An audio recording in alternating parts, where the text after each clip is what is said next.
Hi, this is Plague Warrior, and I'm here with another comic book review. And this weekend we are doing Graveyard Shift by Malin and Poulton. And I will say that Graveyard Shift finally did what I've been meaning to do for a long time, just because I've seen it creep into the other comic reviews where I felt like I needed a different system to honestly based artwork, story, and then entertainment value. And with Graveyard Shift, it was abundantly clear that I needed to revamp it. So here's the new system. I'm going to try to do this real quick. Artwork's going to be on 1 to 5, and story's going to be on 1 to 5. So you can, 5 out of 5 on both is a 10, and that's it. And entertainment is just going to be like a check or no check. So whether it was entertaining or not. And that's going to be the new system. So with that said, let's get into it. So Graveyard Shift, this is my second time reading it. I read it when I first received it. I got the 1-2 combo when I bought the third volume. I hadn't gotten into. I didn't think I knew about Comicsgate when the first one came out, or maybe I was just so broke I couldn't afford the first one when the first one came out. I can't remember, but I finally got it. So this is my second time reading it, and I will say that when I read it, I got the League of Extraordinary Gentlemen from Alan Moore vibes.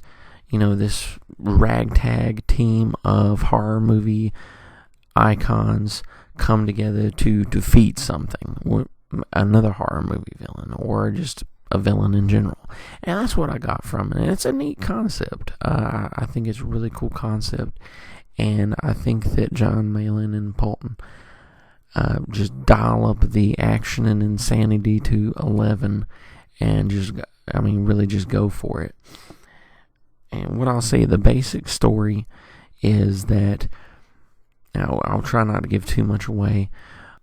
Vlad Blood, who becomes Dracula, he is a scientist that's working on this project where it's kind of two projects.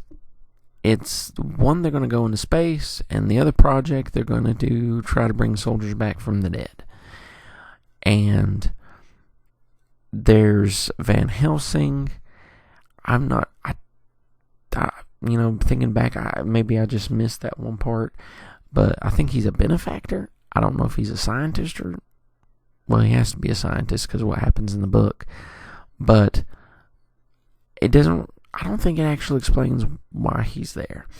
Anyways, there's that. There's a guy named Mark. He becomes, Frankenstein's monster, and then Mark's wife is Lilith. She becomes the bride of Frankenstein, or they just call her the bride.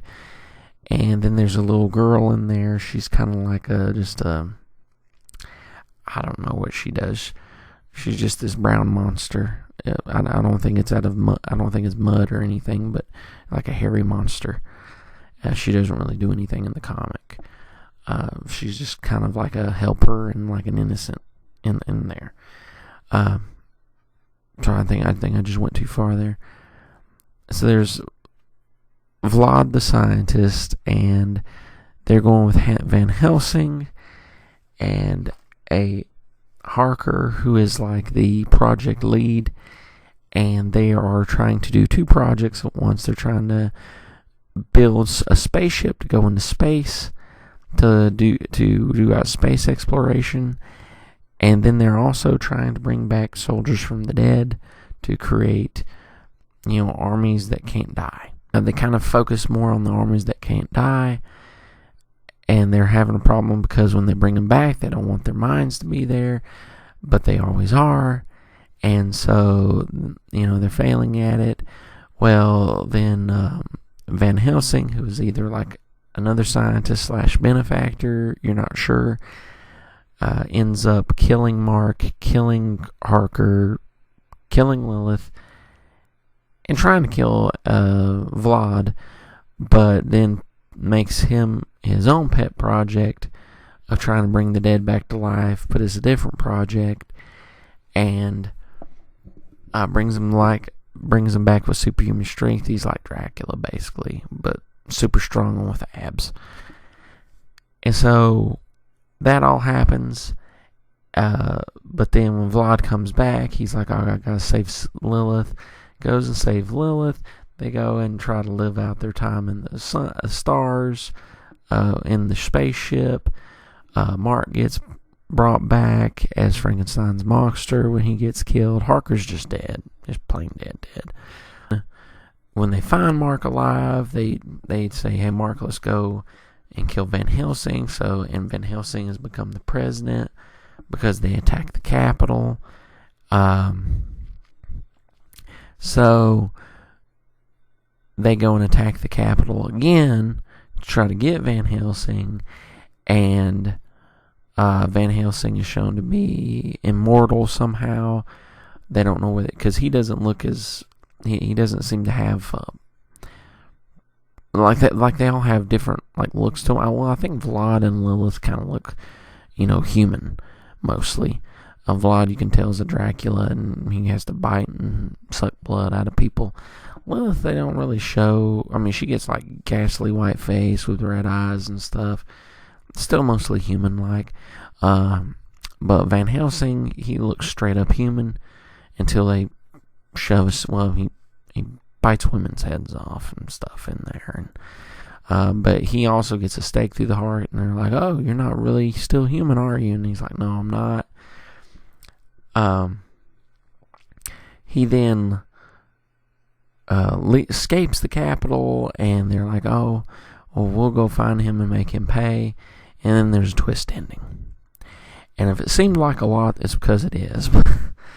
It kind of goes every which way, and it's a lot to take in. I want to go with the pros first. Pros are, it's good artwork. They deliver amazing detail. The way the figures move and stuff in it is good.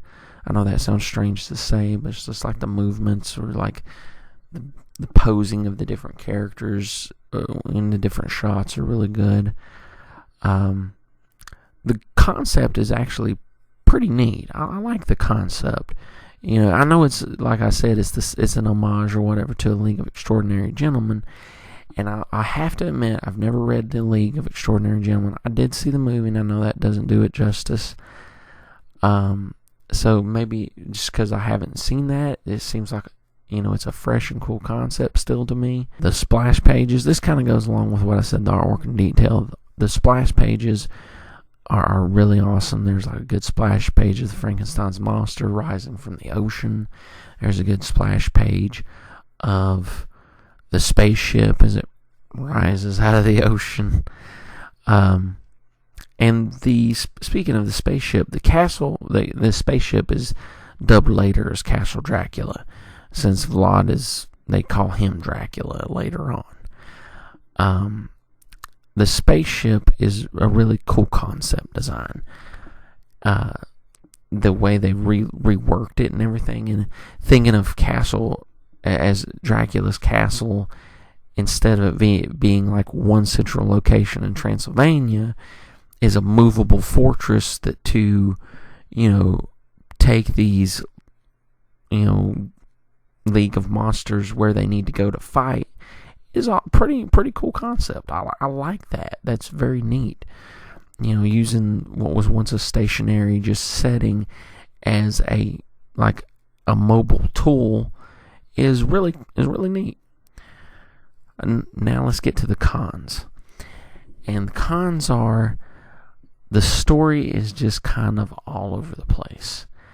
I think it's just coming at you at 1,000 miles per hour, no stop for brakes, and you really need the stop for brakes for it to make sense, and for them to make one that's I don't want to say one linear story, but just a plot that kind of comes together. To go into it a little bit, they start in the middle of things, then they do a flashback. And during the flashback, you can figure out why Vlad or Dracula is there, but you don't figure out why Van Helsing is there. Like, is he a benefactor? Is he another scientist to help with everything? Why are they there? What's the purpose of the spaceship? What's the purpose of the bringing the dead back to life? Is it supposed to be running jointly? Is it just two separate projects that are running at the same time? You're really not sure. I think it's just we need to figure out the reason why they got this spaceship, so there's this. And we need to figure out a way the dead thing I can believe, like, okay, maybe they got a contract from the government, yada yada yada. They need to be able to bring dead soldiers back to life to fight wars. That one I get. But I like, why the spaceship part? Except for the reason we need them to figure out why they have the spaceship in the first place. So it doesn't really, come together well. And like I said, because it's going so lightning fast, you don't get to see the interactions between the characters much. It's just like, we need this to happen, for this to happen, this to happen, this happen, this happen. And when that happens, there's a romance between Lilith and Vlad. And the only reason we know that romance is happening is because Vlad tells us it. And there's like him sucking on her neck a bunch, because you see neck holes. That is actually, yeah. And she's like, oh, my husband doesn't give me the attention that he used to. That's the only reason why. We don't know how their romance bloomed. We don't get to see during the flashback it kind of come together. We see it from his point of view when we get to see it ignite in small words when she kind of whispers in his ear and says something to him. We get to see, oh, she was super hot, or she was very beautiful, or what he says, my attraction to her was immediate. So we get to see it ignite, but we don't get to see like it keep going. We don't get to see her end, why she likes him. It's just that it plain out happens that way. So it just happens. And same thing with Mark and stuff. And also, speaking of the flashback, there's one odd occurrence where there's a sudden fish person that was from the wreckage of, like, there's an explosion that happens because Van Helsing betrays them all. But a fish person emerges from the wreckage when they blow up the other thing that is building the spaceship and is housing the project of bringing the dead soldiers back. And you're like, where did this fish person come from? Now, there was somebody they initially tried to kill when they were first doing the bringing the dead people back to life thing, but he was a slightly different color, and the fish person has like webbed feet and hands, and the person that they killed did not. So it made me feel like it was a different character, but in all possibility, maybe that was the person that they were saying was, like, that dead person was the fish person that emerged from the sea. But they needed to kind of make it consistent so that I could visibly go, oh, that's that same guy right there. That happened. Otherwise, I'm just like, where did this fish person come from? Dialogue does too much telling of what's going on, and not, it's like, it's kind of like on the nose. Hey, we are going to live in, and it's not even, it's the monologue and the dialogue. We're going to go live in the sun to escape Van Helsing's,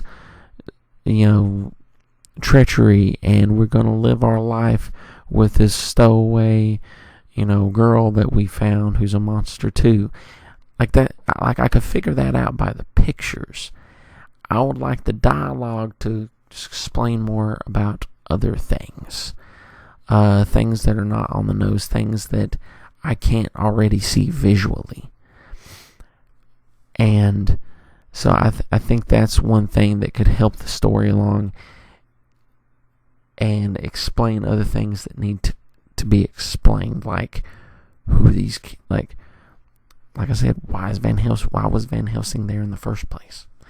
Sticking with the dialogue, one thing that is confusing is that they do a flashback within a flashback, which is already a bit too much. And when the next flashback, they have Van Helsing going into the real Dracula's tomb, and within that he has a monologue, and that monologue box is the same color and style as Vlad's, so you become confused as who the current speaker is. So they should have changed his monologue box to make that more clear. Another thing that doesn't make sense is that in the book, the order of events later in the book is that they go, there was an attack on Congress, so that Van Helsing used that attack on Congress to become president, so that then when he becomes president, the monsters come down and attack Congress again to try to kill Van Helsing. And I'm like, oh, okay.